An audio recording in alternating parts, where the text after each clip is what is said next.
Well, looks like I got quite the video on my hands, so let's get to it!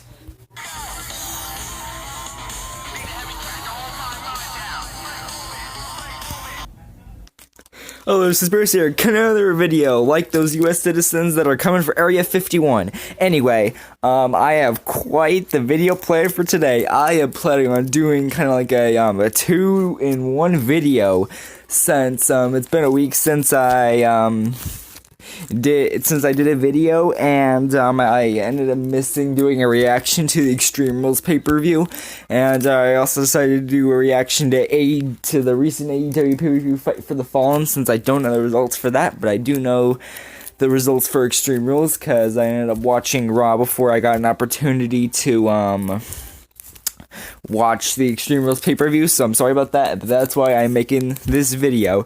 And what I'm going to end up doing is, first, I am going to give my review to the Extreme Rules pay-per-view and all the moments that occurred during it, and I will give what my predictions were, and I will end up counting up how many matches I got right and how many matches I got wrong. But anyway, that's the way we're going to start off this video. And then after that, we are going to react to the most recent AEW pay-per-view. So I hope you enjoy this video, and we will now get started. Alright, first match to review. The winners take all match that took place. The mixed tag team winners take all match took place between Universal Champion Seth Rollins and Raw Women's Champion Becky Lynch when they both defended their titles against Baron Corbin and Lacey Evans. Now, this rivalry right here, no one really cared about it, especially in that final week. That was kind of trash the way they set that up at the end with that little brawl that wasn't much of a brawl, that was really horseshit. Anyway, so my prediction for this one was that Seth Rollins and Becky Lynch would retain their titles, and that's exactly what happened. However, after the match came the disappointing ending to Extreme Rules. Now, overall, I feel that Extreme Rules is a really solid pay-per-view. I think a lot of great things happened during Extreme Rules, but Brock Lesnar cashing in to win the Universal title for the third time was really disappointing. It was like, he's already had 2 Universal title reigns that were complete crap, and they're going to give him a third one. Well, I'm hoping, though, that, Seth Rollins... Yeah, I'm kind of hoping that Seth Rollins wins back the Universal title at SummerSlam, or someone else takes the title off Brock Lesnar, because I am not a fan of Brock Lesnar being Universal Champion right now. But anyway, my thoughts on this match, and getting back on track, is that I thought this match was pretty solid. I saw a few highlights from the match, and it seemed like it was really good. And, I guess that was a pretty extreme moment at the end with Baron Corbin giving the end of days to Becky Lynch. I guess you could say that was a pretty cool man versus women moment. But didn't really matter much. Didn't really make too much of a difference since we ended up seeing Becky on the next episode. Wasn't really that impactful, but I guess just a cool moment for the fans to react to Extreme Rules. But anyway, like I said, I like this match. I like the action that took place in this match. That was a good match to end the pay-per-view, but like I said, the moment that happened after that was kind of the disappointing ending. But anyway, we are going to review the next match that took place at Extreme Rules. Now, here was the 2-on-1 handicap match that took place for the SmackDown Women's Championship. Bayley defending her titles. Oh gosh, her title. One singular title. But anyway, she defended her title against Alexa Bliss and Nikki Cross. Now, I have a few issues about this match. Number 1, Alexa didn't do a single damn thing to earn the opportunity into this Extreme Rules match. I feel like she was just thrown in there. She was just thrown in there to I think make the match better, to try to make it a little more exciting for the pay-per-view. That's my opinion. And I just don't like the fact that Alexa Bliss that Nikki Cross had to win all the opportunities in order for this match to happen. But yeah, my prediction though was that Bayley was going to retain her SmackDown Women's title. So far I am 2-0 on predictions. Yeah, that's a good start. Very, very good start. But anyway, yes, that's what I predicted, and now it's going to be very interesting to see the next women's title match Bayley has, where she's going to defend her title against Ember Moon. And later, I promise I will make a predictions video to SummerSlam, but that's for another time. I'm just here to review this match, and I never actually watched the match itself, so I can't really say anything about the match itself, but I think it's a good thing that Bayley retained her title to keep the reign going, and that this rivalry between these three is over, so we can move on to something different. Anyway, yeah, on to the next. Alright, next is the WWE Championship match that took place between Kofi Kingston and Samoa Joe. But anyway, so this is another match I did not watch, but I feel like this match has some solid action, and of course, Kofi Kingston retained his WWE title, which is what I predicted, so now I am 3-0. Man, I am on a roll right now. But anyway, this whole feud itself, though, wasn't very good. First of all, it was short. It was too short, as it only lasted like a month. However, I did like the most entertaining, trying to think. The best part about this feud was that promo segment on SmackDown where Kofi Kingston flipped off Samoa Joe. I like that very much. But other than that, this feud wasn't really that good. And also because Samoa Joe didn't even do anything to earn the opportunity. All he did was attack Kofi Kingston, and Kingston gave him the match. So anyway, yeah, those are my thoughts on that, and we will move on to the next match. Next is the U.S. title match between Ricochet and AJ Styles, and this is undoubtedly the best rivalry going. This is the best rivalry heading to Extreme Rules, and I know for a fact that AJ Styles ended up winning the title with the help of the club.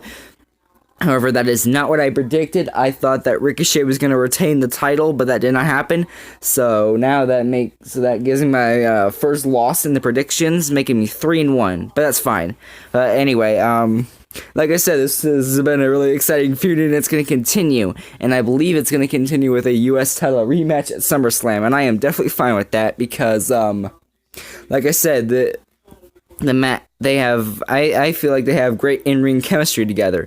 Both phenomenal athletes, and I feel like they put on a great match at Extreme Rules. Once again, didn't watch the match itself. I just know the result.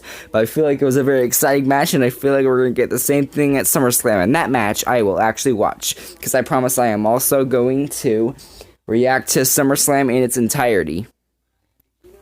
Without just reading the results, but actually watching the matches to get the results. But anyway, so yeah, I would say this is one of the best parts of the show, this U.S. title match, and now we will move on.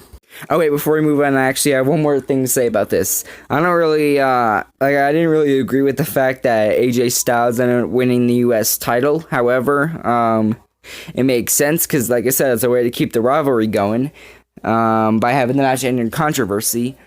All I'm saying is that I didn't 100% agree with the idea of giving AJ the title, but you never know where it's going from here. So let's just sit back and enjoy this rivalry and see how it ends. I am very curious to see how this rivalry will end. All right, moving on to the next. Now, the result of this triple threat SmackDown tag team title match between Daniel Bryan and Rowan, the New Day and Heavy Machinery had a result that really surprised me, as of course the New Day ended up winning the tag team titles. Now, my prediction was that Tucker and Otis, Heavy Machinery, were going to win the SmackDown tag team titles. Now, obviously that didn't happen, so that makes me 3-for-2 now on predictions, which is also fine. I'm not concerned. I'm gonna win this thing. I'm gonna win it. Just wait and see. Anyway, and like I said, the result really surprised me because I was not expecting Big E and Xavier wins the SmackDown Tag Team titles, but I'm fine with it. As long as we get a good tag team match for the tag team titles at SummerSlam, I feel like what they may do here and what I may have booked, I may book, I'm not sure, but I would probably book either a rematch for the SmackDown tag team titles with the New Day defending the titles against Bryan and Rowan, or them defending the titles against Heavy Machinery. I'm thinking like they could end up facing off one of these two teams, and I'd be fine with either New Day retaining the titles or Heavy Machinery winning the SmackDown tag team titles. But anyway, like I said, the results surprised me. Yeah, I know I said that for like the millionth time, and it's not getting old at all. Definitely not. But yeah, this is another match I did not see, but I feel like it was a really exciting tag team match, and yeah, I said there's also a good match on the card without even seeing it. I'm just assuming that. Just like I was about the US title match, I was just assuming that as well. But anyway, on to the next. So now the Raw Tag Team title match. I feel like this match was on the pre-show. If I'm not mistaken, this match was on the pre-show. However, I could be wrong. But my predictions for this match were that the Usos were going to win the Raw Tag Team titles from the Revival. However, that did not happen as the Revival retained. So that gives me my third loss in a row, and now we are 3 for 3. Oh, it can't be perfect. However, I'm still going to win this. Just wait and see. I'm going to win this. Anyway, once again, I did not see this match, but I feel like it was a very exciting tag team match between these two. These two have put on great matches, and I was totally fine with seeing a rematch between these two for the Raw Tag Team titles. However, how I would probably go about this now is, I would think that maybe we'll get one more tag team title match between these two at Extreme Rules. I'm not sure though. I mean at SummerSlam, not Extreme Rules. This was Extreme Rules, but I feel like if we are gonna get a rematch at SummerSlam, then the Usos have to win the Raw Tag Team titles at that point. I feel like the Usos deserve the Raw Tag Team titles at this point, and I feel like they can do good with the titles, and yeah, that's how I would book it. Having the next Raw Tag Team Champions be the Usos, I think it'd be pretty good, because they've won tons of SmackDown Tag Team titles, but they have not won the Raw Tag Team titles yet, so I feel like that's the direction WWE may be going in, and that's the direction I would go in. So anyway, on to the next. I had no idea that this match was on the card, but Drew Gulak, who had won the Cruiserweight title at Stomping Grounds, which I reacted to, that was a very exciting triple threat match, and I liked it a lot. But anyway, he's defending his title against former Cruiserweight champion Tony Nese. Now, I'm like I said before in my Stomping Grounds predictions, I do not watch 205 Live, so I'm not familiar with what happened, but I guess I'll just give a quick prediction that Drew Gulak retained the title. Now, this result I don't actually know, because I don't know that one. However, I'm assuming that Drew Gulak retained the Cruiserweight title, and if that's the case, that gives me a 43 lead, and that's good, leading into the final matches of this pay-per-view. But anyway, like I said, my prediction, Drew Gulak, simple as that, moving on. Now is the tag team title match that took place. No, tag team title match. Oh, jeez. The tag team match that took place in a no-holds-barred match between Roman Reigns and The Undertaker, who, I believe, were called the tag team the Yard Dogs. Not sure how I feel about that one. Very interesting name, but, I'm not sure if I should cringe at that name or if that's actually a pretty cool name. I'm not sure what my thoughts are on that, but, anyway, they're taking on the completely lackluster and team that no one cares about, Shane McMahon and Drew McIntyre. And I do not like the fact that Drew McIntyre is still involved with Shane McMahon. I do not like that. And I know, and you already know my grievance about that, because for those who watched my Stomping Grounds predictions video, you know what I wanted Drew McIntyre to do, but that did not happen. But that's fine, because Roman Reigns and The Undertaker ended up winning the match, and that's what I predicted. So now that definitely gives me the lead, and I believe that's now 5-3. But anyway, So that match occurred, and I did see some of the highlights of that match as well, and that also seemed like a pretty cool match. I like that Undertaker setup that happened there, and that Roman Reigns intercepting spear. That moment I was really not expecting when McIntyre was lining up for the Claymore, and Reigns just speared his ass. He just ran right in there and speared his ass into the grounds. That was a very unexpected moment. He was definitely not expecting that, but this whole rivalry itself has not been that good. Like it started with the Roman Reigns Shane McMahon match at Super Showdown. That was not good. Definitely not good. And actually, that's not where it started. It started with the Roman Reigns Drew McIntyre match at WrestleMania, and it's just been dragging on and on and on. And I personally don't want to see this anymore. I do not want to see this rivalry anymore. However, but at least we're getting a better rivalry now with Kevin Owens and Shane McMahon. After Kevin Owens dropped that pipe bomb like a modern day CM Punk, and the segments that we have gotten between Kevin Owens and Shane McMahon have been good. And I am very interested to see how that rivalry goes. Definitely a lot more interesting than the rivalry we had going here. But anyway, the point is the fact that I predicted the right team and they won. So yeah, we are going to move on. I found that one pretty predictable though. Like I thought for a fact they were going to make Roman Reigns look strong at the pay-per-view again by him and The Undertaker ended up winning the match, and I was completely fine with it. Like, it was a pretty shocking moment on Raw when The Undertaker returns, and nobody really expected it, but not all the segments were bad leading into the match, like the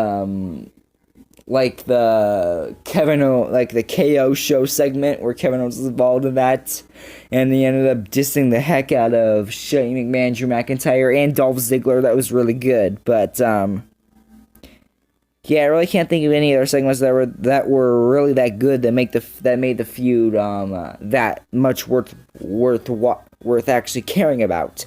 But anyway, I have spent way too long talking about this. We need to move on to the next match, if there is any more. The rest of the card, it looks like there's 2 more matches to talk about. So, next was the last man standing match between Bobby Lashley and Braun Strowman.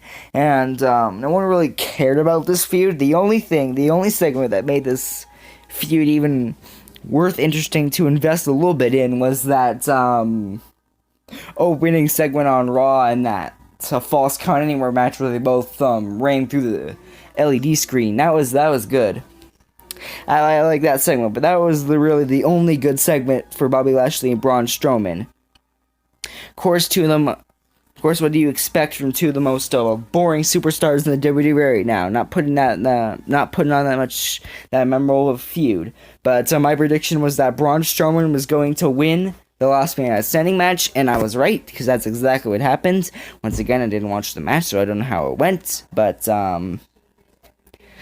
and I don't know if the match was actually that good or not. Not sure about that, but yeah. Braun Strowman ended up winning because he's the monster. He gotta look strong. Gotta look strong because he's the monster. So yeah, that happened. So now on to the next. Now here's the one-on-one match between Aleister Black and Cesaro, and after that go-home segment on SmackDown in which we were going to get revealed who knocked out Aleister Black's door, I was really excited to see who it was, and I was completely fine with the fact that it was Cesaro, and that is because this makes Cesaro look pretty strong standing up against a pretty big name like Aleister Black, who's been doing nothing but talking the last few months. So I'm glad that Aleister Black was finally able to return to action in the ring. And of course I predicted that Aleister Black was going to win his match with Cesaro, and that's what happened. So yeah, that definitely puts me in the lead, and I am going to win this thing, baby! Yeah. But anyway, once again, I did not watch this match. However, I feel like this match had lots of exciting action. Once again, I am just assuming this, but I feel like this is another one of the. I predicted this was another one of the great moments on the Extreme Rules card. So, yeah, I had no issues with this match whatsoever. It's good that WWE are making Cesaro look good with a match against Aleister Black, because even though he didn't win the match, Cesaro still looks good even in defeat, I think. And that's really the best thing. And that's really the best way you can book something, is making two superstars who you want to push look strong no matter what the result is. So yeah, it was kind of a win-win right there, as long as they booked it right. But anyway, like I said, I predicted Aleister Black. He won the match, and of course they also had a rematch on SmackDown that was also good. And once again, I think they made Cesaro look pretty strong, even in defeat. And yeah, I liked the two matches that they had. I thought they were pretty dope. But anyway, on to the next. If there is any more, I actually think there is, but they're not shown on the match card. But I'm still going to talk about. The other matches that happened, because I believe that's it for this. Yeah, okay, that's it. But anyway, the last two matches I want to talk about were one of the matches that happened on the pre-show, which was the Intercontinental Championship match between Finn Balor and Shinsuke Nakamura. Now, I wasn't even aware this match happened until I came into work and was almost ready to start my shift, and Jesus, one of the workers there, told me that Shinsuke Nakamura ended up winning the Intercontinental Championship. And I don't have a problem with that, as he ended up defeating Finn Balor in the Go Home episode to SmackDown, so at least Shinsuke Nakamura had a reason to have an Intercontinental title opportunity. And I saw the closing moments of that match, and that backwards Kinshasa, that I think that one looked pretty effective. I think it looked pretty good. And of course the way that they ended the match was a good way to end it, with Nakamura winning the title, and I have no problems with that. And it was also pointed out to me that the heel foreigner winning a title was probably Eric Bischoff's idea, and I'm not surprised by that. Would definitely not be surprised by that. Not sure if he's the one that actually came up with the idea, but that's what happens, and I have no problems with that, as long as this IC title reign by Shinsuke Nakamura is way more memorable than his US title reign, because that one was bad. But I sure hope WWE books this one right and not screw up Shinsuke Nakamura, since they got a good thing with him right now, building him strong up once again. Now, of course, I'm very interested to see where they go with Finn Balor, because we both know... we all know that Finn Balor may or may not now be involved in a feud with the Fiend, Bray Wyatt. And that was a really cool return there on Raw. That was definitely the best Raw segment of the night, I think. Was really... and a lot of people were not expecting it. However, I thought it was Bray Wyatt as soon as the lights went out. So, yeah, it was still a really, really cool moment right there, and a great way to perhaps build up a feud between Finn Balor and Bray Wyatt. However, back to the topic of the Finn Balor Shinsuke Nakamura matches, the only concern I had was the fact they made Finn Balor look weak and not have much momentum heading into this next feud. And I'm not sure how they're going to book Finn Balor here from here on out. However, I still like Finn, and like I said, I just got a little concerned with the fact that the WWE was making Finn Balor booking Finn Balor as too weak. Was my only concern there, but anyway. Still, I feel like that was a solid IC title match, and another one of the good matches of the night. Once again, I'm just assuming things, because I didn't actually watch the match. But the last one I wanted to talk about was the Kevin Owens-Dolph Ziggler match that only lasted like 17 seconds. Not much to say about that. I kind of had a feeling that match was going to be on the card, although that was like a last-minute decision. same as the Finn Balor Shinsuke Nakamura match, so I didn't have any predictions for those. However, that was a pretty interesting way to go about that, having a 17-second victory.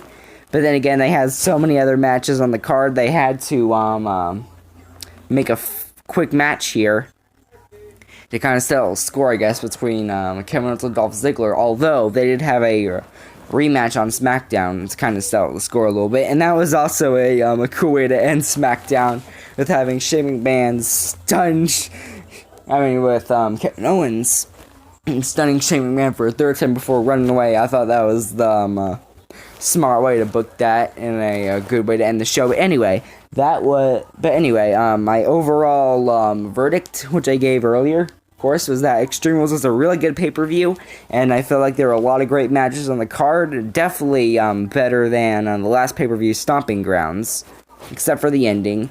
Really, everything else was good about Extreme Rules, I think, except for the ending of the show, which I talked about earlier. But anyway, now that we're done with that, we are going to move on to my reaction to the AEW's most recent pay-per-view, Fight for the Fallen. Man, I sure hope this video does not last too long, though.